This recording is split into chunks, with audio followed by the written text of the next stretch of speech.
આપનું આ ચેનલ ઉપર હાર્દિક સ્વાગત છે। હું તમને આજે ટેટ 1 નું જે પેપર લેવાયું તેમાં જે મેથ્સ અને ઇંગ્લિશ પૂછાયું હતું એનું હું તમને આજે સોલ્યુશન કરીશ। ઓકે, તો ચલો વન બાય વન ક્વેશ્ચન ને ડીલ કરીએ। ઓકે, તો જો તમારો અહીંયા પહેલો ક્વેશ્ચન છે કે શાળામાં આજે 12 મેળો છે। ધોરણ 1 થી 5માં ક્રમે 84, 92, 101, 88 અને 75 વિદ્યાર્થીઓ હાજર છે। 12 મેળામાં કુલ 11 પ્રવૃત્તિઓ છે। એક પ્રવૃત્તિના બે ગ્રુપ કરતા દરેક ગ્રુપમાં કેટલા વિદ્યાર્થીઓ રાખવા પડશે? સો મીન્સ 11 ગ્રુપ છે એના બે ગ્રુપ કરવાના, તો કેટલા ગ્રુપ થશે? Total 22 group. હવે આ બધા વિદ્યાર્થીઓને 22 ગ્રુપમાં વહેંચવાના છે। આપણે કેટલી ટોટલ સંખ્યા છે? 84, 92, 101, 88 અને 75। तो 4 ने 2 6, 6 ने 7, 8 ने 7, 15 ने 5, 20 ने 0, विधि भरी 2, 8 ने 2 10, 19, 19 ने 27 ने 7, 34 નું ચોગડું વિધિ ભરી 3, 3 ને કેટલું થાય? 4। તો મીન્સ 440 વિદ્યાર્થીઓને 22 ગ્રુપમાં વહેંચવાના છે, તો 22 દુ 44। તો દરેક ગ્રુપમાં કેટલા વિદ્યાર્થીઓ આવશે ભાઈ? 20 વિદ્યાર્થીઓ આવશે। હોપ તમને ક્વેશ્ચનમાં ખબર પડી હશે। ચલો move to the next question.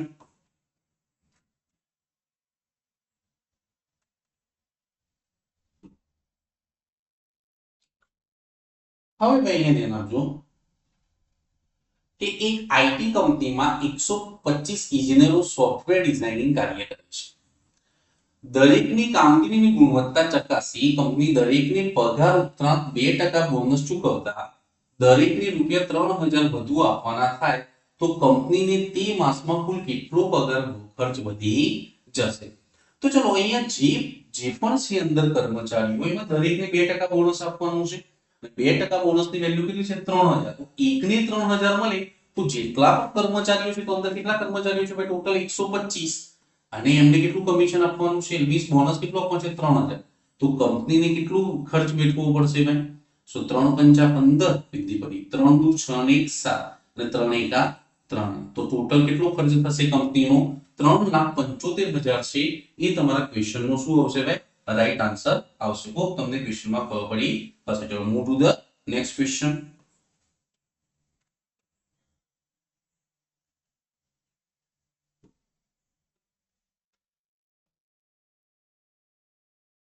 હવે ભાઈ ધ્યાન આપો, સંખ્યાના પટ્ટા ઉપર વાંદરો અને સસલું 6 ના સ્થાન પર ઊભા છે। તો મીન્સ અહીંયા ધ્યાન આપો, વાંદરો પણ 6 ના સ્થાને ઊભો છે અને સસલું પણ કયા સ્થાને ઊભું છે? 6 ના સ્થાને। વાંદરો 9 કૂદકા મારી એટલે કે 9 કૂદકા વાંદરાને મારવાનું છે, કેટલા સ્થાન ઉપર પહોંચવાનું છે? 60 સ્થાન ઉપર પહોંચવાનું છે। જ્યારે સસલું 9 કૂદકા મારીને એને કેટલા ઉપર પહોંચવાનું છે? 24 ઉપર। તો બંનેના એક પગલું કૂદવામાં કેટલો તફાવત હોય? તો ચલો 60 માંથી 6 બાદ કરો તો કેટલા થાય? 54। તો 9 ને હું કેટલા ગુણું કે 54 મને 6 એવી રીતે 24 માંથી 6 બાદ કરો તો કેટલા થાય? 18। તો 9 ને હું કેટલા ગુણું કે 18 મને 2। સો મીન્સ આ બે પગલા વચ્ચે જે એક પગલું છે એમના વચ્ચે તફાવત કેટલો છે? તો 6 માંથી 2 કાઢો તો બંને પગલા વચ્ચે મીન્સ વાંદરાનું પગલું અને સસલાના પગલા વચ્ચે કેટલાનો તફાવત છે? 4 નો તફાવત છે। તો હોપ તમને ક્વેશ્ચનમાં ખબર પડી હશે। ચલો move to the next question.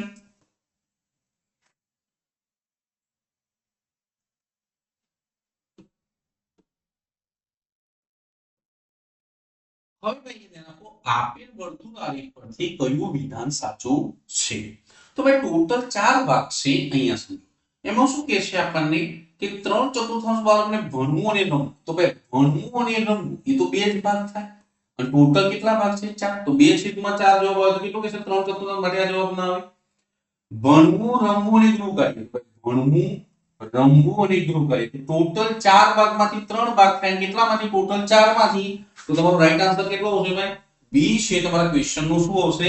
Correct answer આવશે। હોપ તમને ક્વેશ્ચનમાં ખબર પડી હશે। ચલો move to the next question.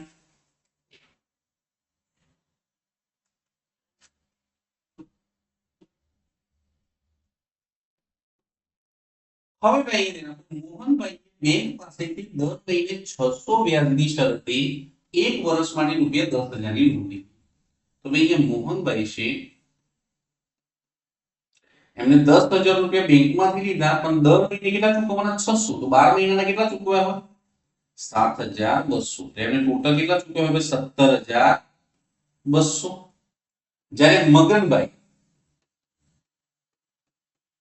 જ્યારે મગનભાઈએ નાના દેનાર પાસેથી ₹10,000 એક વર્ષ પછી 18,000 ચૂકવવાની શરતે ધિરાણ લીધું. તો ભાઈ એમને એક વર્ષ પછી ટોટલ 18,000 ચૂકવવાના છે, લીધા છે કેટલા 10,000. એમને એક્સ્ટ્રા વધારે કેટલા ચૂકવવા પડશે, વ્યાજ પેટે 8,000 ચૂકવવા પડશે. તો મગનભાઈએ મોહનભાઈ કરતા કેટલા ઓછા કે વધારે નાણાં ચૂકવવા પડશે. સો મીન્સ તમે આ બંનેનો તફાવત જોશો તો ભાઈ એમને 17,200 ને એમના એટલે મીન્સ આ 10,000 તો બંનેમાં સેમ છે, ખાલી ગેપ કોણ પાડે છે, વ્યાજ પેટે આ 7,200 ચૂકવે છે અને 8,000. તો મીન્સ કેટલા વધારે ચૂકવે છે, આ મગનભાઈ 800 રૂપિયા વધારે ચૂકવે છે.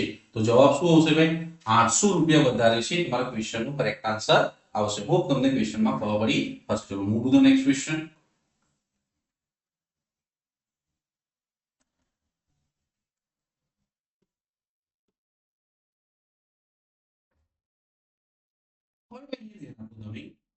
નવેમ્બર 2025 ના માસના કેલેન્ડરના આધારે બાળકોની સંખ્યાની પેટર્ન શીખવવી છે. તો નીચે પૈકી કઈ પેટર્ન શીખવવી પડે. તો ભાઈ અહીંયા ધ્યાન આપો, તમે અહીંયા આડી હરોળ લો. તો આડી હરોળમાં જો 2 માં 1 ઉમેરો તો 3, 3 માં 1 ઉમેરો તો 4, 4 માં 1 ઉમેરો તો 5. આ બાજુ જાવ તો 1 વધે છે, આ બાજુ આવે તો 1 ઘટી. 8 માંથી 1 કાઢો તો 7, 7 માંથી 1 કાઢો તો 6. તો મીન્સ હરોળમાં પ્લસ માઈનસ માં 1 આવે છે.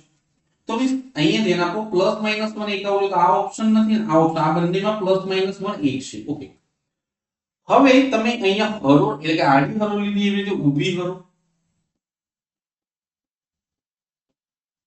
તો ઊભી હરોળમાં 2 માં કેટલા પ્લસ કરો તો 9 થાય 7, 9 માં કેટલા પ્લસ કરો તો 16 7. ઓકે, એવી રીતે આ બાજુ 8 માં કેટલા પ્લસ કરો તો 15 થાય 7, 15 માં કેટલા પ્લસ કરો તો 22 પ્લસ 7. તો મીન્સ પ્લસ 7. અને જો આ બાજુ જાવ તો માઈનસ કરો, 23 માંથી કેટલા બાદ કરો તો એ 16 આવે, માઈનસ 7. 16 માંથી કેટલા બાદ કરો કે 9 આવે, માઈનસ 7. 29 માંથી કેટલા બાદ કરો કે આવે, માઈનસ 7. તો મીન્સ પ્લસ માઈનસ 7. ઓકે, તો આમાં પણ પ્લસ માઈનસ 7 પ્લસ માઈનસ 7 બંનેમાં છે. હવે આપણે વિકર્ણ લઈએ કે આ શું છે, ડાબી બાજુથી વિકર્ણ, ડાબી બાજુથી વિકર્ણ. તો વિકર્ણ તમે લેશો ડાબી બાજુ, તો 2 માં કેટલા પ્લસ કરો કે 10 થાય 8, 10 માં કેટલા પ્લસ કરો કે 18 થાય પ્લસ 8, 18 માં કેટલા પ્લસ કરો 26 થાય પ્લસ 8. અને જો આ બાજુથી જાઓ તો 26 માંથી કેટલા બાદ કરો કે 18 આવે તો માઈનસ 8, 18 માંથી કેટલા બાદ કરો કે 10, તો માટે પ્લસ માઈનસ બંને આવશે. હવે એવી રીતે જમણી બાજુ વિકર્ણ છે, તો આ બાજુ. તો જમણી બાજુ જો 8 માં કેટલા પ્લસ કરો કે 14 થાય 6, 14 માં કેટલા પ્લસ કરો કે 20 થાય 6, અને 6 અમે ઊંધા 26 માંથી કેટલા બાદ કરો તો 20 થાય માઈનસ 6, 20 માંથી કેટલા બાદ કરો તો 14 તો માઈનસ, એટલે પ્લસ માઈનસ 6. તો આપણે પ્લસ માઈનસ 1 7 8 ને 6 આવજો, તો આમાં 5 છે, માટે આ જવાબ નહીં આવે. તમારો રાઈટ આન્સર કયો આવશે ભાઈ, ડી છે તમારા ક્વેશ્ચન નો કરેક્ટ આન્સર આવશે. હોપ તમને ક્વેશ્ચન માં ખબર પડી હશે. ચલો move to the next question.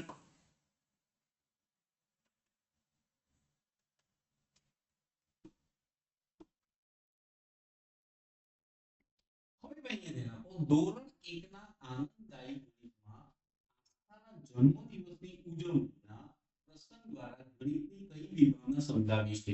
તો કઈ ભાઈ શૂન્યની વિભાવના સમજાવેલી છે. આ ક્વેશ્ચન થિયરિકલ છે ગણિતનો, તો આમાં કેલ્ક્યુલેશન ની કોઈ લેવા દેવા નથી. ચલો move to the next question.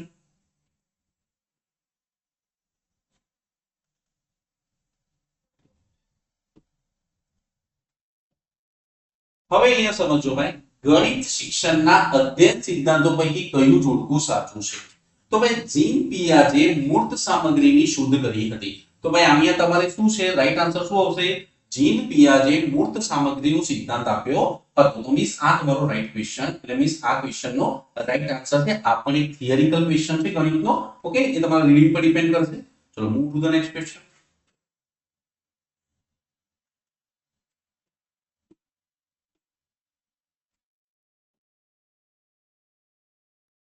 ગણિત શિક્ષણ પ્રક્રિયાના અંતે મૂલ્યાંકન સંદર્ભે મૂલ્યાંકન હેતુઓ અંગે નીચેના પૈકી કયું વિધાન સાચું નથી.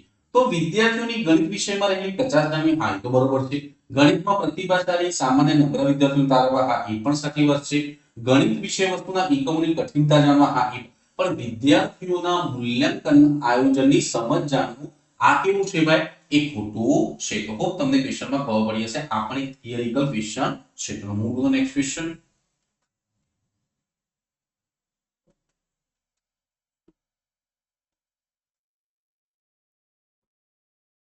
હવે અહીંયા મૂલ્યાંકન સંબંધે પ્રશ્નની રચનામાં સંબંધ ઘટાય પ્રશ્નનું નીચેના પૈકીમાંથી કયું ઉદાહરણ સાર તો મૂલ્યાંકન સંબંધ બતાવવાનો છે અને રચનામાં સંબંધ ઘટાય તો સંબંધ બતાવવો જોઈએ તો બધા જેમથી બતાવીશ તો મીન્સ સરવાળો જેમ 0 ડબલ જેમ ગુણાકાર આ છે તમારા ક્વેશ્ચન નો શું આવશે ભાઈ એક રાઈટ આન્સર આવશે આ પણ એક થિયરિકલ ક્વેશ્ચન છે જે તમારા ટોટલી રીડિંગ પર એટલે કે અન્ડરસ્ટેન્ડિંગ પર ડિપેન્ડ કરશે ઓકે ચલો move to the next question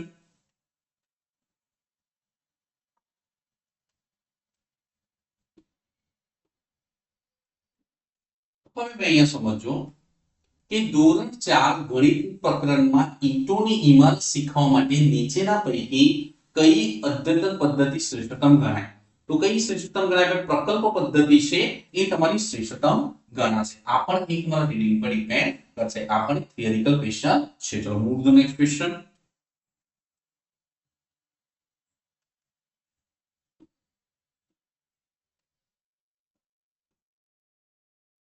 ગણિતમાં ભૂમિતિના ખ્યાલો અસરકારક રીતે વિકસાવવા જેમાં ખાસ કરીને કોયડા ઉકેલોમાં પ્રમેય રચના દોરવા નીચેના પૈકી કઈ શિક્ષણ પદ્ધતિથી શિક્ષણ કાર્ય અસરકારક બનાવી શકાય આમાં શું આન્સર આવશે ભાઈ નિગમન પદ્ધતિ આ પણ તમારા રીડિંગ પર ડિપેન્ડ કરશે ઓકે અને આ પણ એક થિયરિકલ ક્વેશ્ચન છે ગણિતનો ઓકે તો તમને ક્વેશ્ચનમાં ખબર પડી હશે ચલો move to the next question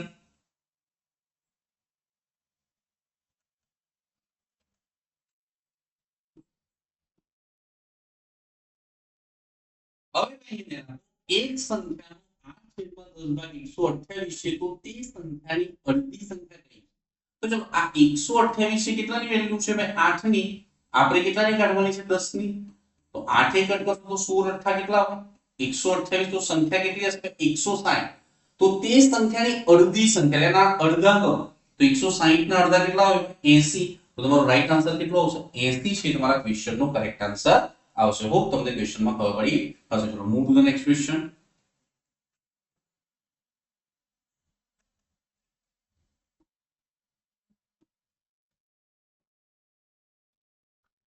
એક પરીક્ષામાં 1200 વિદ્યાર્થીઓ પાસ થયેલા અને નાપાસ થયેલા વિદ્યાર્થીઓનું ગુણોત્તર 5:1 હોય તો કેટલા વિદ્યાર્થીઓ પાસ થયા તો ભાઈ ટોટલ 1200 છે કેટલાની વેલ્યુ છે 5:1 એટલે કે ટોટલ કેટલાની વેલ્યુ છે 6 ની આપણે પાસ થયેલા વિદ્યાર્થી એટલે 5 ની વેલ્યુ કાઢવાની છે તો 6 એ કટ કરશો તો 6 દુ 12 તો ટોટલ કેટલા વિદ્યાર્થીઓ પાસ થયા હશે ભાઈ 1000 વિદ્યાર્થીઓ પાસ થયા હશે હોપ તમને ક્વેશ્ચનમાં ખબર પડી હશે ચલો move to the next question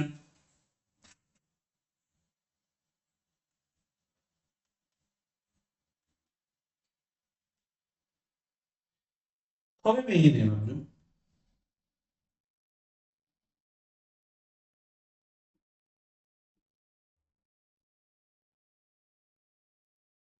એક દુપટ્ટો 2 મીટર 15 સેમી લાંબો તથા 75 સેમી તો તેની બોર્ડર પર ડિઝાઇન કરવાની ડિગ્રી નાખી દીધો છે તો ચલો આ લંબચોરસ છે તો લંબચોરસમાં આમાં કેટલું છે 2 મીટર અને 15 સેમી તો લંબચોરસની સામસામેની બાજુ સમાન હોય તો આપણને કેટલું થાય 2 મીટર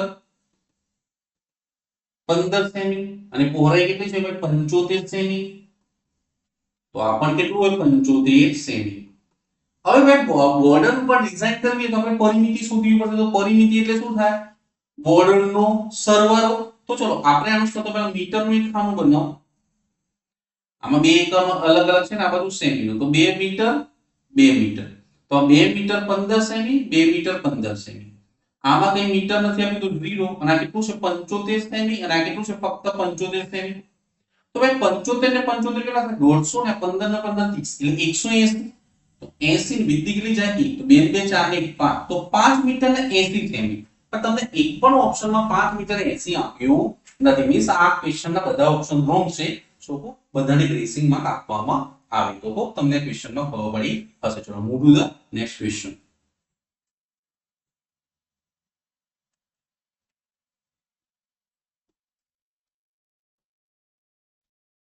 ગણિત અઘરું નથી કારણ કે તે રોજબરોજના જીવનમાં ઉપયોગી છે. તે રોજબરોજના જીવનમાં ઉપયોગી છે. આ પણ એક થિયરિકલ ક્વેશ્ચન હતો.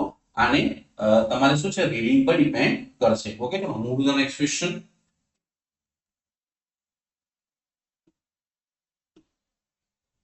ચલો, પ્રશ્નપત્ર રચના માટેની બ્લુપ્રિન્ટમાં કયા ઘટકોનો સમાવેશ થતો નથી? તો કયા ઘટકોનો પ્રશ્ન સ્વરૂપે પ્રમાણિત ગુણભાર હા એનો સમાવેશ થાય.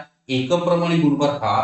હેતુ પ્રમાણિત ગુણભાર હા. તો સાનો સમાવેશ? વિદ્યાર્થીઓની મૌલિકતા પ્રમાણેની ગુણભારનો સમાવેશ થતો નથી. ખૂબ તમને ક્વેશ્ચનમાં ખબર પડી હશે. આ પણ એક થિયરિકલ ક્વેશ્ચન છે. તો move to the next question.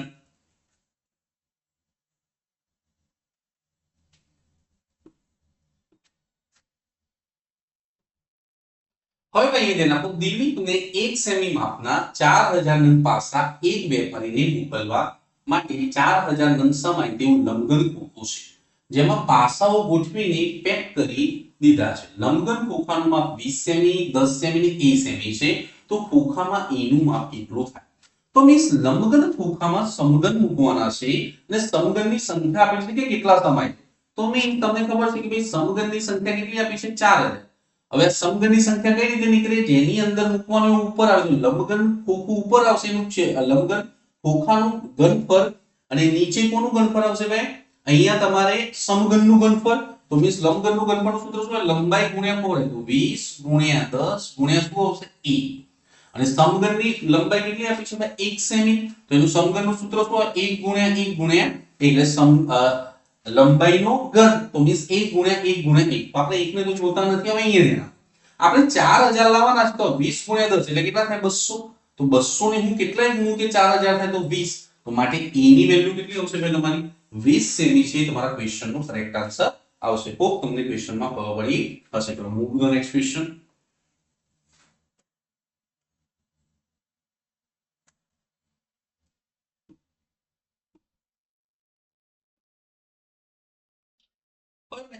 L આકારના બ્લોકને દરેક સપાટી પર જુદા જુદા રંગ કરવા છે. તો કેટલા જુદા જુદા રંગોની પસંદગી કરવી પડે? તો આને ભાઈ કેટલી સપાટી છે? જો ઉપર અને નીચે બે, આ બાજુ આ બાજુ 4 અને આ બાજુ આ બાજુ 6. તો ટોટલ 6 સપાટી પર રંગ કરવો પડશે. તો કેટલા રંગ જોશે? આવા 6 રંગ જોશે. તો તમને ક્વેશ્ચનમાં ખબર પડી હશે. ચલો move to the next question.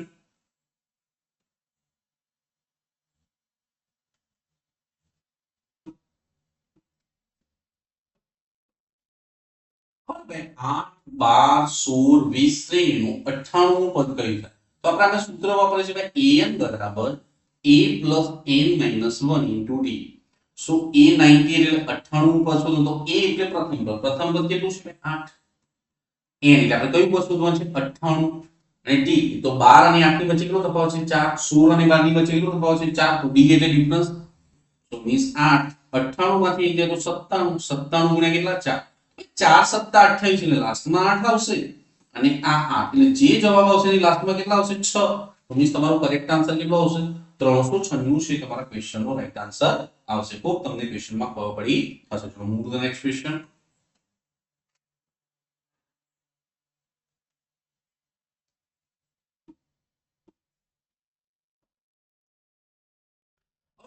આકૃતિમાં દર્શાવ્યા મુજબનું ખેતર છે. તે ખેતરનો એક લગ્નમાં તેના લંબચોરસ ભાગનો ઉપયોગ કરવો છે.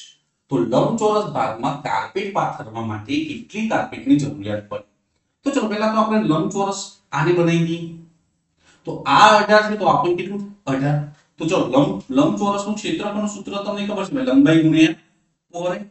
તો 18 લંબાઈ અને પહોળાઈ કેટલી છે? 9. તો 18 નું કેટલા? 162. પણ ક્ષેત્રફળ હોય ત્યાં શું હશે? ચોરસ મીટર. સો આ 54 ના આવે, આ 54 ના આવે. 162 ચોરસ મીટર અને 162 મીટર. મીટર અને સેમી કોના માટે વપરાય? પરિમિતિ પરી. સો મીન્સ આ તમારો જવાબ નહીં આવે. કેટલું આવશે? 162 ચોરસ મીટર છે તમારો રાઈટ આન્સર આવશે. મીન્સ એ તમને શું કહે છે કે આટલા ભાગમાં તમારે કાર્પેટ પાથરવાની હતી. તો કેટલા ભાગમાં કાર્પેટ પાથરવી પડશે? તો 162 ચોરસ મીટરમાં કાર્પેટ પાથરવી પડશે. ચલો move to the next question.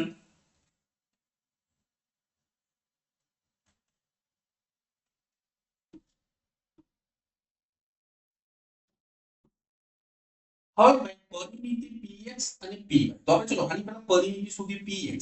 તો ચલો આ 40 છે તો આ પણ 40 હોય લંબચોરસ, આ 15 છે તો આ પણ કેટલું હોય ભાઈ 15, તો 40 ને 40 કેટલું થાય 80, અને આ 15 ને 15 30, તો px ની પરિમિતિ કેટલી આવશે ભાઈ px ની પરિમિતિ આવશે 110, આ 30 છે તો આ પણ 30 હોય, આ 20 છે તો આ પણ કેટલું હોય 20, તો આ 30 ને 30 કેટલું થાય 60, અને 20 ને 20 કેટલું થાય 40, તો મીન્સ py ની પરિમિતિ કેટલી આવશે 100, તો px ની પરિમિતિ py થી વધારે લેવું જોઈએ, તો આ તો બરોબર છે, તો આ નહીં આવે, આપણે આ બે માંથી એક જવાબ આવશે px ગ્રેટર ધેન py. હવે આપણે એનું ક્ષેત્રફળ ax એટલે એરિયા ઓફ x ને એરિયા ઓફ y એટલે કે x નું ક્ષેત્રફળ અને y નું ક્ષેત્રફળ. તો ચલો તમને ખબર છે કે લંબચોરસનું ક્ષેત્રફળ શું હોય લંબાઈ ગુણ્યા પહોળાઈ, તો આપણે પહેલા px નું શોધીએ, તો 40 ગુણ્યા 15 એટલે કેટલું આવશે બે 600, અને એવી રીતે py નું કેટલું છે ભાઈ 30 ગુણ્યા 20 તો કેટલું આવશે 600, તો મીન્સ px બરાબર શું આવે છે ભાઈ px બરાબર py, તો મીન્સ આ ax એટલે આ નહીં આવે તો px ની પરિમિતિ py થી વધુ હોવું જોઈએ, અને ax અને ay નું ક્ષેત્રફળ કેવું હોવું જોઈએ સરખું, તમારે કયો રાઈટ આન્સર આવશે ડી છે તમારા ક્વેશ્ચન નો કરેક્ટ આન્સર આવશે. હોપ તમને ક્વેશ્ચન માં ખબર પડી હશે. ચલો મૂવ ટુ નેક્સ્ટ ક્વેશ્ચન.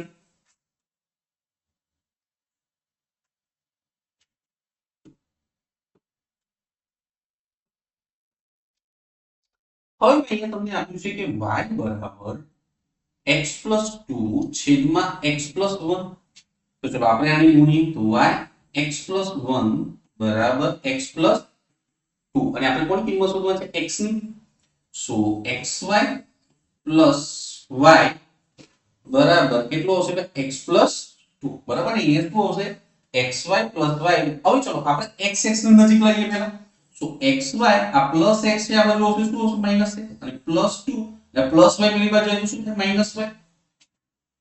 હવે હું xx કોમન કાઢું અંદરથી, તો આ બાજુ શું વધ્યું y - 1 બરાબર શું વધ્યું 2 - 1, તો x બરાબર 2 - y છેદમાં શું આવશે y - 1, તો રાઈટ આન્સર કેટલો આવશે એ છે તમારા ક્વેશ્ચન નો કરેક્ટ આન્સર આવશે. હોપ તમને ક્વેશ્ચન માં ખબર પડી હશે. ચલો move to the next question.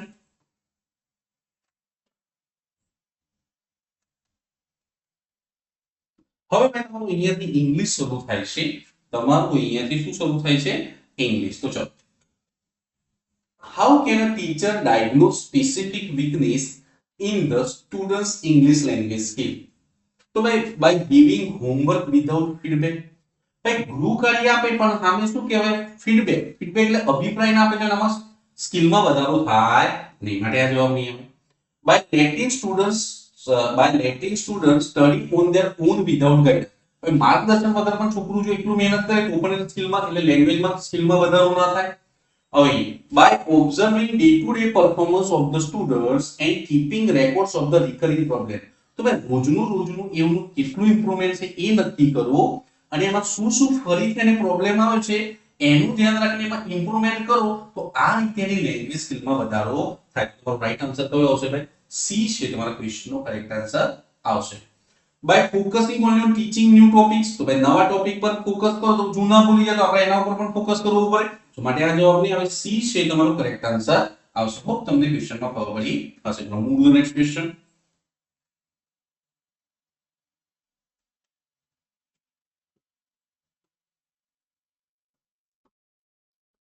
However, the platform where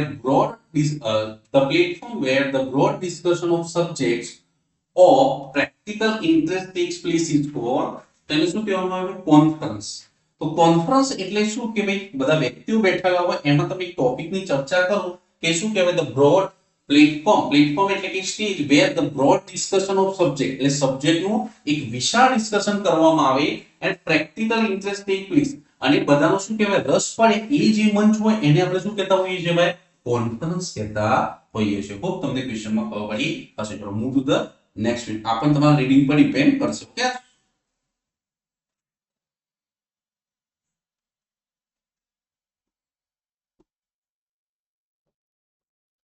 however, if land absorbs too much waste, nothing will grow on it and it will become unfit to live on. Find out synonym of the underlying word. તો underlying word શું છે? absorb એટલે શોષાવવું. તો એના જેવો સમાનાર્થી શું હોય? શખ્સ એટલે એમાં શું થાય? શોષાવવું. તો અહીંયા if the lead absorb too much waste, જો વધારે પડતો કચરો છે એ જો શોષે તો શોષવાની ઇંગ્લિશમાં આ એબ્સોર્બ ને શું કહેવાય? શોષવું. તેના જો સમાનાર્થી સક એટલે પણ શોષવું. ઓકે, તો હું તમને ક્વેશ્ચનમાં ખબર પડી હશે. ચલો move the next question.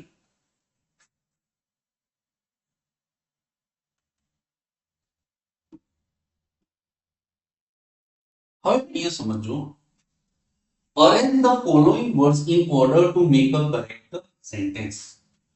Okay, તો ભાઈ જો the right way is upwards and downwards according to the doctor to move the brush. તો ભાઈ આપણે એટલી ખબર પડે according to start થશે according to the doctor. તો according એટલે c થી start થાય એટલે આ બે આવશે નહીં. હવે આ બે માં જુઓ કે આની પાછળ a છે અને આની પાછળ d છે, તો આપણે એકવાર પહેલા મૂકીને જોઈએ કે according to the doctor. પહેલા હું એની પસંદ કરું છું. અહીંયા સમજો. According to the doctor, the right way is to move the brush upward and downwards. Okay, so આ grammatical correct લાગે છે. હવે CDB એ સમજીએ આપણે. તો જો according to the doctor, to move the brush upward and downward, the right way is. પણ ચલો is last માં નહીં આવે છેલ્લું. સો અહીંયા તમે આ એ જુઓ છો તો એમાં લાસ્ટ માં is આવે છે છેલ્લું. તો is છે એ સબ્જેક્ટ પછી આવવું જોઈએ વચ્ચે, પણ આ is અહીંયા લાસ્ટમાં જાય છે એટલે મીન્સ આ નહીં આવે. તમારો જવાબ કયો આવશે? CADB આવશે. હા, પણ જો is અહીંયા હોત ને આગળ is the right way, અહીંયા માનો લો is હોય તો એ તમારો જવાબ આવી શકે. કઈ રીતે? So according to the doctor, to move the brush up and downward is the right way. પણ is અહીંયા આગળ હોય તો તમારો આ જવાબ આવશે, પણ અહીંયા is પાછળ આપ્યું છે માટે b જવાબ નહીં આવે. તમારો આન્સર શું આવશે? એ છે તમારો કરેક્ટ આન્સર આવશે. હોપ તમને ક્વેશ્ચનમાં ખબર પડી હશે. ચલો મૂવ ધ નેક્સ્ટ ક્વેશ્ચન.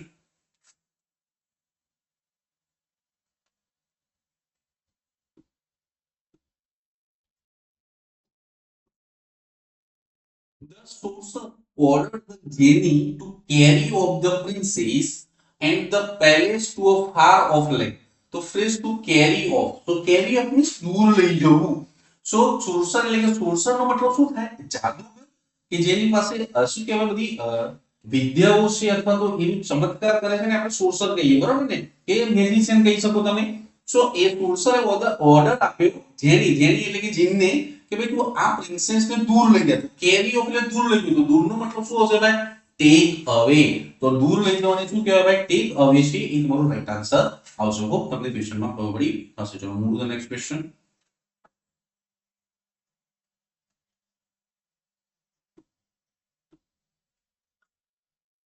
હવે ભાઈ અહીંયા તમારું છે I peeped ખાલી જગ્યા fill in the blanks with appropriate preposition. So peep સાથે શું આવે ભાઈ? peep into જ આવે. સો peep into એટલે કે ડોક્યું કરવું, બરાબર? અંદર ઝાંકવું, ડોક્યું કરવું. તો peep સાથે કયું preposition વાપરીએ છીએ આપણે? peep into means ડોક્યું કરવું, ઝાંકવું અંદર. ઓકે, તો means peep સાથે શું આવશે? preposition into નો ઉપયોગ કરતા હોઈએ છીએ. Move to the next question.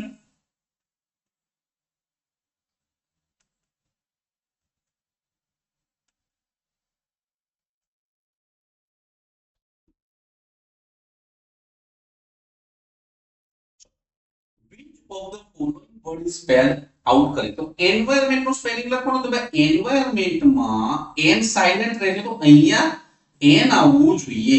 environment બોલશો પણ આપણે environment બોલે પણ n બોલાતો નથી, પણ n સાઇલેન્ટ છે તો અંદર n આવવું જોઈએ. તો મીન્સ environment અહીંયા n નથી તો આ હટાવો.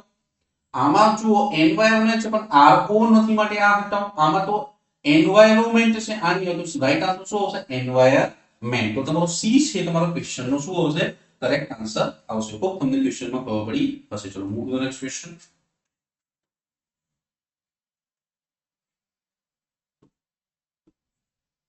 હવે અહીંયા ધ્યાન આપજો. તમારે અહીંયા કોમ્પ્રિહેન્શન પૂછ્યું છે એને કે ભાઈ read the following passage and answer the questions from 69 to 70. Means નીચે આપેલો ફકરો વાંચો અને ઈનું 70 થી 70 સુધીના પ્રશ્નોનો જવાબ આપો. તો ભાઈ આ તમારે 10મા 12મા આપણે કોમ્પ્રિહેન્શન ભણતા જો તમારું રીડિંગ સ્કિલ સારું હશે તો તમે પેરેગ્રાફને આરામથી સમજી શકશો. ઓકે, તો ચલો હું સમજાવું. almost all men in a village do work of one kind or another. એટલે કે ગામના બધા જ લોકો કોઈને કોઈ પ્રકારનું કામ કરતા હતા. beside the farmers એટલે ખેડૂતો સિવાય the important workers બીજા મહત્વના લોકો કયા હતા? કારીગરો કોણ હતા? are the carpenters એટલે સુથાર, ધ બ્લેકસ્મિથ એટલે લોહાર, ધ વીવર્સ એટલે વણકર, પણ જે કપડા બનાવતો હોય એને આપણે વીવર્સ એટલે વણકર કહેતા હોઈએ છીએ, તો વણકરો, અને ધ પોટર્સ, પોટર્સ એટલે કુંભાર. તો આ બધા લોકો ગામમાં કઈ ને કઈ ધંધો કરતા હતા. they were in તેઓ શામાં કામ કરતા હતા? શોપ્સ એટલે દુકાનમાં, in their house એટલે ઝૂંપડીમાં, and house એટલે ઘરોમાં કામ કરતા હતા. in the open or under tree એટલે કાં તો ખુલ્લામાં કાં તો ઝાડની નીચે પણ કામ કરતા હતા. the carpenter એટલે કે સુથાર works with wood and makes plugs and carts for the farmer. એટલે સુથાર છે એ લાકડા સાથે કામ કરે છે અને ખેડૂતો માટે હળ અને શું કહેવાય ગાડીઓનો જે પેલો ઘોડા ગાડી કે બળદનું જે પાછળનું જે કેબિન આવે એ બનાવવાનું કામ કરે છે. he makes doors and windows for the houses of the villagers એટલે ગામના લોકોના દરવાજા, ઘરના દરવાજા અને બારીઓ પણ બનાવે છે. the blacksmith works with iron એટલે ભાઈ આ લોહાર છે લોખંડ સાથે કામ કરે છે. and he makes locks, knives and plug sets. તો ભાઈ એ શું કરે છે? તારા બનાવે છે, ચપ્પા બનાવે છે અને પ્લગ શેર્સ એટલે કે જે પેલો હર હોય એની આગળનું જે ભાગ આવે એ પણ બનાવે છે.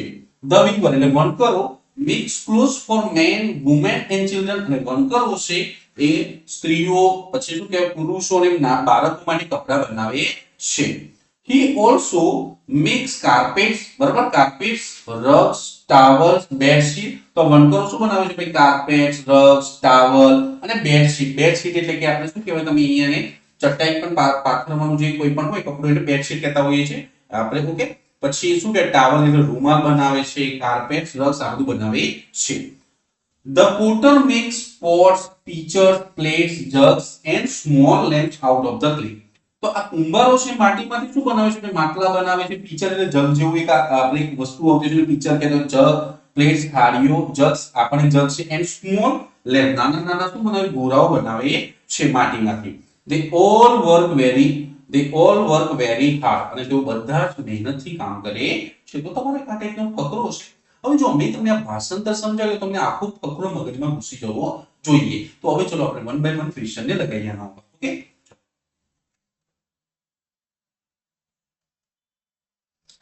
તો ભાઈ અહીંયા તમે ધ્યાન રાખો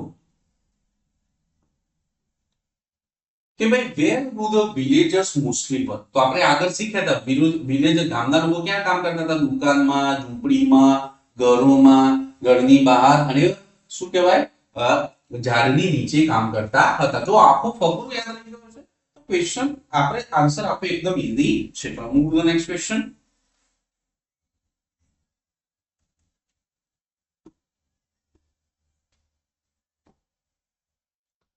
which item is not made by the potter? તો ચલો પોટર શું બનાવતો હતો ભાઈ?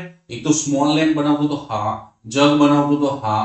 પ્લેટ્સ બનાવતો હતો, હા. બેડશીટ ન તો બેડશીટ કોણ બનાવતો ભાઈ? વણકરો બનાવતા હતા, વીવર્સ. સો માટે તમારો આ છે તમારો રાઈટ આન્સર આવશે. શું નથી બનાવતો કુંભાર? તો શું નથી બનાવતો? બેડશીટ બનાવતા નથી, એ વણકરો બનાવતા. Okay, weavers. ઓકે, ચલો move to the next question.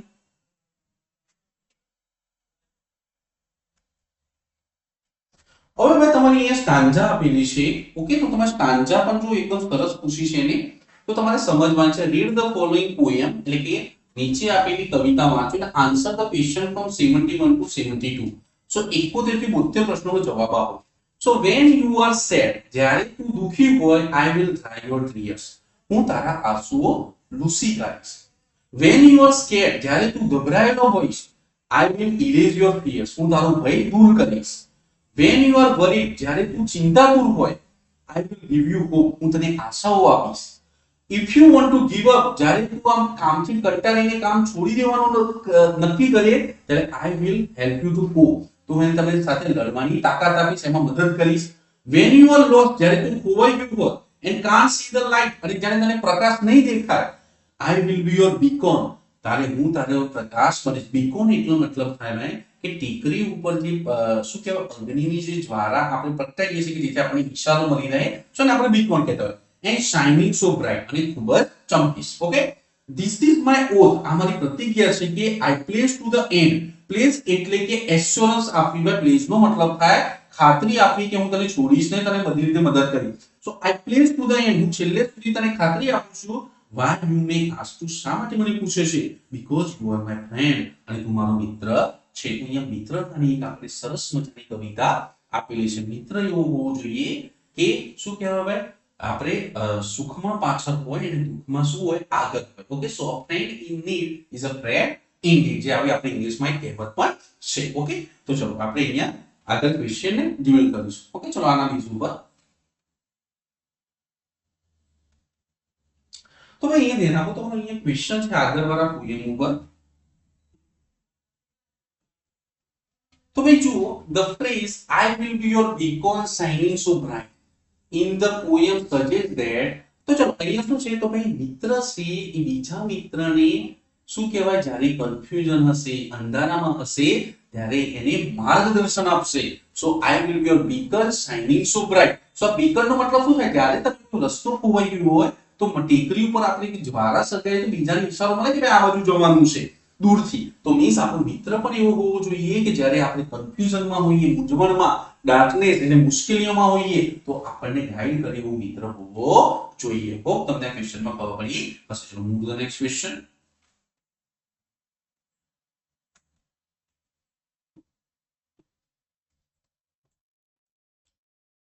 which quality of friendship is most highlighted in the poem તો આ મિત્રતાની કઈ ગુણવત્તા આ કવિતામાં બતાવવામાં આવેલી છે તો supporting and caring in difficult times તો ભાઈ જ્યારે ખૂબ જ કપરો સમય હોય તો તેમાં એક મિત્ર બીજા મિત્રની કાળજી લે અને બીજાની મદદ કરે એની ભાવના બતાવવામાં આવેલી છે હોપ તમને ક્વેશ્ચનમાં ખબર પડી હશે ચલો move to the next question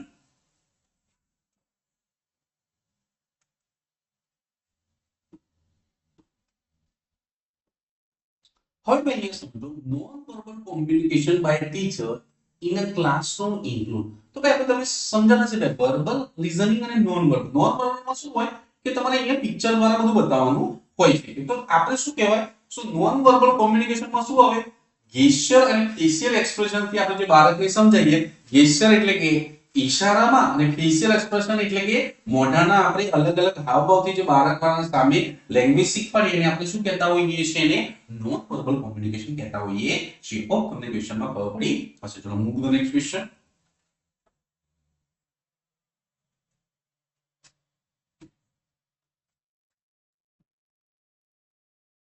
in grammar translation method એટલે જે ટ્રાન્સલેશન કરવાની મેથડ હોય છે the vocabulary is taught through એટલે આપણે ટ્રાન્સલેશન શા માટે કરીએ છીએ બધા લોકો ટ્રાન્સલેશન હંમેશા આપણે નેટિવ લેંગ્વેજ એટલે માતૃભાષામાં આપણે એનું ટ્રાન્સલેશન કરતા હોઈએ છીએ કોઈ પણ લેંગ્વેજનું તો આપણે શું કરીશું અહીંયા બાયલેંગ્યુઅલ વર્ડ લિસ્ટ એટલે કે આપણે ઇંગ્લિશ ટુ ગુજરાતી જોઈએ છે કે આપણે ગુજરાતના લોકો શું કરે છે ઇંગ્લિશ નું મીનિંગ શામાં જોઈએ છે ગુજરાતીમાં જોઈએ છે સો મીન્સ જ્યારે પણ આપણે કોઈ લેંગ્વેજને ટ્રાન્સલેશન કરવું હોય તો આપણે માતૃભાષામાં કરીએ છીએ તો મીન્સ બાયલેંગ્યુઅલ એટલે કે બે ભાષાઓમાં તો આપણે શામાં કરીએ છીએ ઇંગ્લિશ ટુ ગુજરાતીમાં કરીએ છીએ જેથી બાળકને બધાને ખબર પડે કારણ કે પહેલી વાર કોઈ બાળક ઇંગ્લિશ શીખતું હોય તો તમે એને ઇંગ્લિશ ટુ ઇંગ્લિશ સમજાવવા જો તો એને ટપ્પા પડશે નહીં પણ જો તમે એને ઇંગ્લિશ ટુ ગુજરાતી કહેશો તો એ વધારે સમજી શકશે ઓકે તો ચલો move to the next question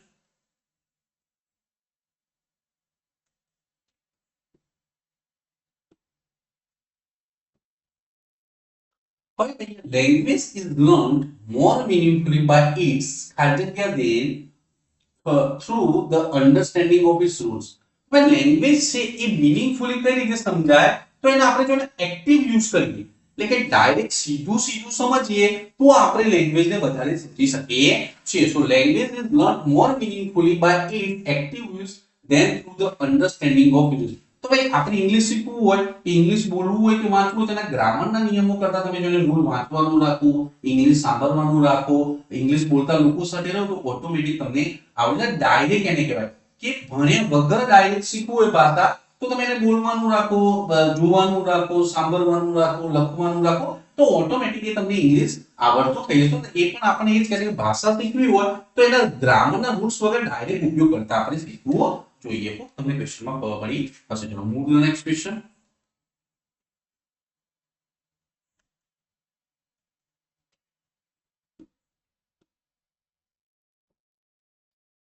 or when to develop listening skill the teacher can use તો જો ડેવલપ લિસન કે સાંભળવાની સ્કિલ ડેવલપ કરવી હોય ટીચર ને શિક્ષક શું યુઝ કરી શકે તો સ્ટોરીઝ એટલે વાર્તાઓ બોલી શકે છે રાઇમ્સ એન્ડ ડાયલોગ્સ તો ડાયલોગ્સ અને રાઇમ્સ નો પણ ઉપયોગ કરી શકે છે તો તમારો રાઈટ આન્સર શું આવશે એ છે તમારા ક્વેશ્ચનનો કરેક્ટ આન્સર આવશે. Okay, move to the next.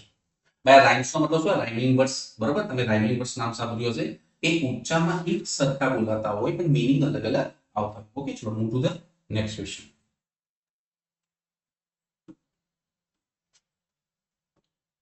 હવે તમને એમ કે છે ધ સિમ્બોલ, એટલે કે આ ટાઈપનો જે સિમ્બોલ આપ્યો છે આમ is used in the third standard textbook of English to denote. તો ત્રીજા ધોરણમાં આ અંગ્રેજીની બુકમાં આ ટાઈપનો સિમ્બોલ આપેલો છે તો આનો અર્થ શું થાય? તો એનો શું અર્થ થાય? પેર વર્ક, એટલે કે જોડીમાં કામ કરીએ એને આપણે શું કહેતા હોઈએ છીએ? પેર વર્ક. તો આ જે સિમ્બોલ છે શાના માટે યુઝ થયેલો છે? પેર વર્ક માટે યુઝ થયેલો છે. તો તમને ક્વેશ્ચનમાં ખબર પડી હશે. So move to the next question.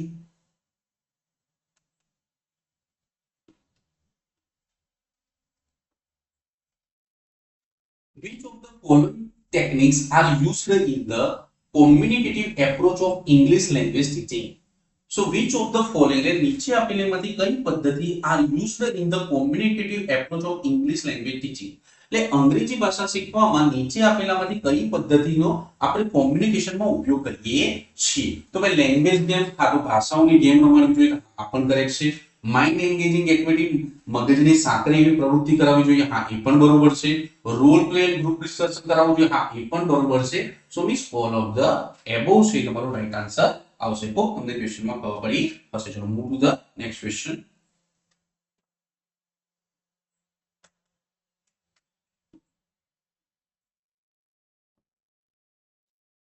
Which of the following is the correct for communicative approach of the teaching English? તો નીચેનામાંથી કોમ્યુનિકેટિવ એપ્રોચ ઓફ ટીચિંગ ઇંગ્લિશ, તો અંગ્રેજી ભણાવવામાં જે કોમ્યુનિકેશનમાં જે આપણે અભિગમ લેવું જોઈએ એમાંથી કઈ પદ્ધતિ સાચી છે? ઓકે, તો use of target language as the medium. હા, તો આપણે શું કરીએ? Use of the target language as the medium. Target એટલે કે ડાયરેક્ટ ઇંગ્લિશ ટુ ઇંગ્લિશ સાંભળવાની કોશિશ કરો, ઇંગ્લિશ ટુ ઇંગ્લિશ વર્ડ્સને યાદ કરવાની કોશિશ કરો. તમે ડાયરેક્ટ છે તમે ટ્રાન્સલેશન કરવું પડશે. બોલતી વખતે આપોઆપ ઇંગ્લિશ બહાર આવી જશે. આપણે ગુજરાતના લોકો શું કરીએ છીએ કે પેલા ગુજરાતીનું ઇંગ્લિશમાં ટ્રાન્સલેટ કરીએ છીએ પછી બોલીએ છીએ. આપણે કોઈ ઇંગ્લિશમાં સામે પૂછે તો આપણે પેલા મનમાં ગુજરાતીનું ઇંગ્લિશ કરીએ છીએ પછી બોલીએ. જ્યારે નેટિવ લેંગ્વેજમાં આપણે ગુજરાતી બોલવું હોય તો આપણે એને કશું ભાષાંતર કરતા નથી, સીધું આપોઆપ આવી જાય. તો મીન્સ ઇંગ્લિશ પણ શીખવું હોય તો તમે બીજી લેંગ્વેજમાં એને ટ્રાન્સલેટ કરવાનો ટ્રાય ના કરો, અને ઇંગ્લિશ નું ઇંગ્લિશ યાદ રાખશો તો આપોઆપ ઇંગ્લિશ બહાર આવશે. તો મીન્સ તમારે આમાં કઈ અપ્રોચ રાખવો પડે? Use of target language. Target એટલે મીન્સ ઇંગ્લિશ છે ઇંગ્લિશમાં શીખો અને બીજી ભાષામાં ટ્રાન્સલેટ કરો ને. શરૂઆતમાં બધું પ્રોબ્લેમ થતું હોય છે પણ તમે જ્યારે એકવાર ઇંગ્લિશ ટુ ઇંગ્લિશ વર્ડ્સ જોવાનું ચાલુ કરશો પછી ઓટોમેટિક તમને સરળતા રહેશે. ઓકે, ચલો move to the next question.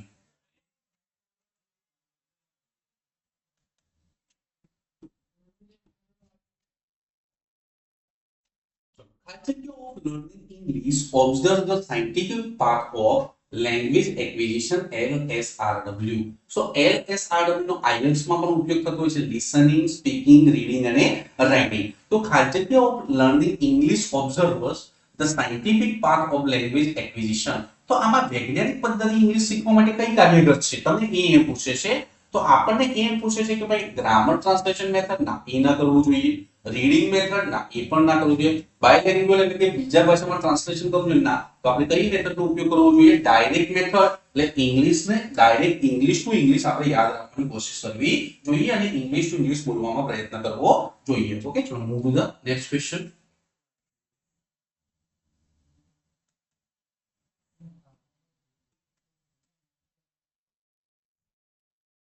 Which among the following is not a characteristic of a professionally competent teacher? તો આ નીચે આપેલામાંથી જે પ્રોફેશનલ જે ટીચર હોય એમાં કઈ કેરેક્ટરિસ્ટિક એટલે કઈ લાક્ષણિકતા ન હોવી જોઈએ? સો ફેસિલિટી સ્ટુડન્ટ સેન્ટર્ડ એન્વાયરમેન્ટ, હા તો એમને અનુકૂળ વાતાવરણ પૂરું પાડવું જોઈએ, હા તો એ બરોબર છે. Avoid students engagement in learning process.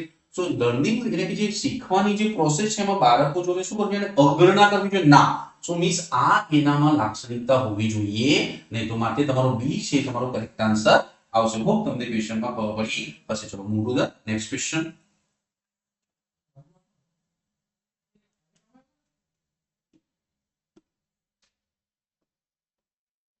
તો Kajatya trains students to run their eyes over a text quickly in order to locate specific information.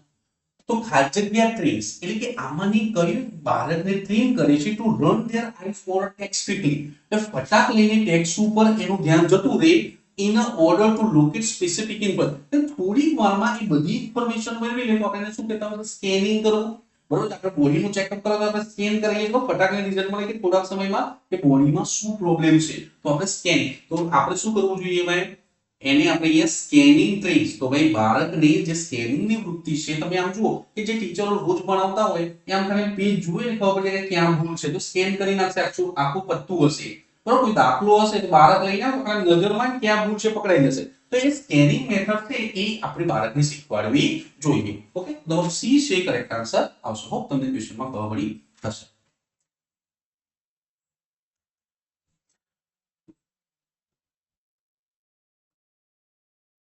Reading allowed max the reading activity. ચલો જોરથી બોલીને વાંચીએ તો એને રીડિંગ ને કેવું બનાવે છે, એન્જોયબલ બનાવે છે, એટલે કે આનંદદાયક બનાવતું હોય છે. અને આમે પણ કહેવાય છે, લોકો બધા એવી વાતો કરતા હોય ભાઈ કે મોટેથી વાંચીને બોલો તો યાદ રાખવાના ચાન્સીસ વધારે હોય છે. મગજ છે એ તમારું ડાયવર્ટ થતું નથી. જો તમે મોટેથી બોલીને વાંચવાનું રાખો તો મગજના વિચારો છે તમારી જગ્યાએ સ્થિર રહેશે. ચલો okay, move to the next question.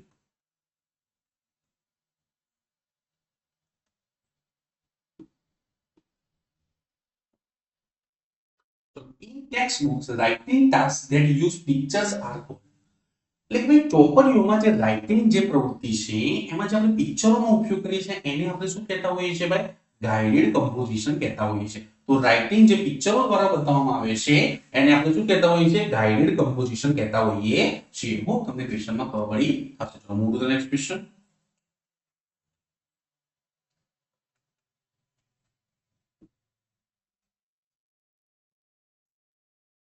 ચલો, farmers celebrated the season of cutting crops. Identify the parts of speech underline. તો ક્રોપ્સ, ક્રોપ્સ એટલે પાક થાય.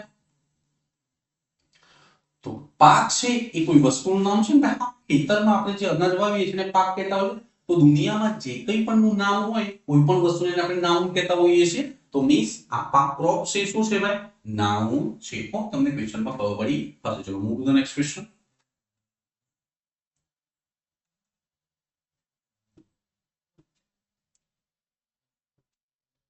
I usually go to school by my two-wheeler, but today, today એટલે આજની વાત છે. તો આજની વાતમાં કાં તો ચાલુ વર્તમાનકાળ હોય, કાં તો પૂર્ણ વર્તમાનકાળ હોય, અથવા તો વર્તમાનકાળ હોય. પણ ચલો આજની વાત છે ટુડે, હવે એમ આપેલું છે. તો એમ સાથે આપણે વર્બ નું કયું ફોર્મ યુઝ કરતા હોઈએ છીએ, વી ફોર યુઝ કરતા હોઈએ છીએ. તો માટે તમારો રાઈટ આન્સર કેવો આવશે, ટેકિંગ છે તમારા ક્વેશ્ચનનો કરેક્ટ આન્સર આવશે. હોપ તમને ક્વેશ્ચનમાં ખબર પડી હશે. કારણ કે ચાલુ વર્તમાનકાળમાં આપણે એની સાથે શું ઉપયોગ કરીએ છીએ, વર્બનો ફોર એટલે કે આઈએનજી વાળું રૂપનો ઉપયોગ કરતા હોઈએ છીએ. ચલો move to the next question.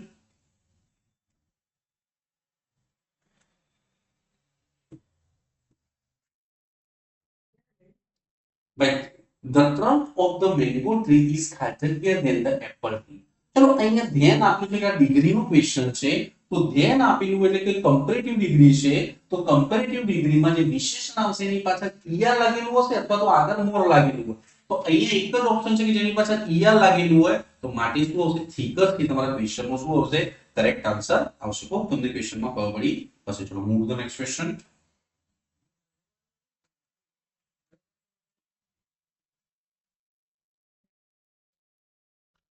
It was the best speech that ever heard. તો ચલો આ સ્પીચ માટે that વપરાયું છે. ઓકે, સ્પીચ માટે જે આપણે સ્પીચ એટલે ભાષણ કે જે, તો કે જે એટલે મીન્સ એના શું કહેવાય, એને રિલેટ કરે છે સ્પીચ ને. તો મીન્સ આ that તો તમને ખબર હશે ભાઈ, that, who, whom અને whose. આને આપણે શું કહેતા હોઈએ છીએ ભાઈ, રિલેટિવ પ્રોનાઉન કહેતા હોઈએ છીએ. ઓકે, તો તમને ક્વેશ્ચનમાં ખબર પડી હશે. ચલો move to the next question. રેસિપ્રોકલમાં પ્રોનાઉન પર મેં શીખવાડ્યું છે, આગળ ડિસ્ટ્રીબ્યુટિવ પ્રોનાઉન પર શીખવાડ્યું છે, પર્સનલ પ્રોનાઉન પર શીખવાડેલું છે YouTube પર. તમે વિડિયો જોઈ લેજો. Okay, move to the next question.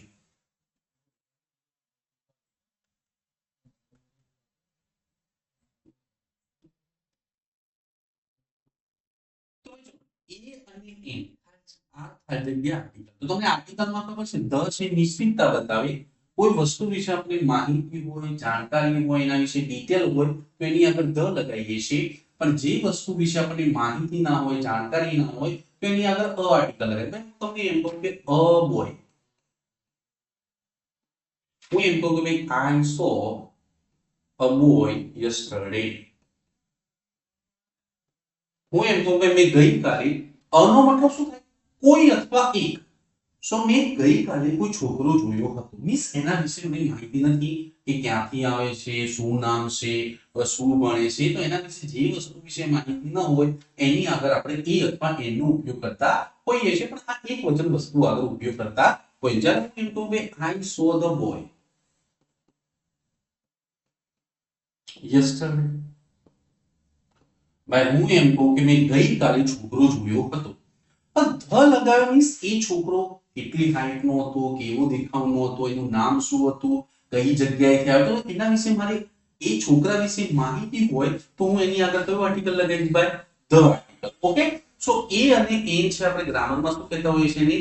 ઇનડિફાઇનાઇટ article કહેતા હોઈએ છીએ, અનિશ્ચિત આપણે આર્ટિકલ કહેતા હોઈએ. જ્યારે ધને આપણે શું કહેતા હોઈએ? Definite article. તો તમને ક્વેશ્ચનમાં ખબર પડી હશે. ચલો move to the next question.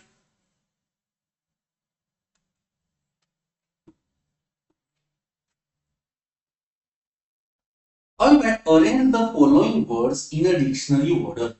તો અંગ્રેજી શબ્દકોશ પ્રમાણે આ વર્ડ્સને તમારે ગોઠવવાના છે. તો ભાઈ જો બધાની યાદ પેલા સી સી છે કાઢી નાખો, એચ એચ છે કાઢી નાખો, એ એ છે કાઢી, સી સી કાઢી નાખો, એચ એચ કાઢી નાખો, એ એ સી કાઢી નાખો, એચ કાઢી નાખો, એ. હવે અહીંયા એન વધે છે, અહીંયા આઈ વધે છે, આઈ એલ અને એ. તો એબીસીડી માં પેલું કોણ આવે? આઈ આવે. તો 4 અને 2 માંથી પેલું એક આવે, સો મીન્સ આ બે માંથી કોઈ એક પેલું આવશે.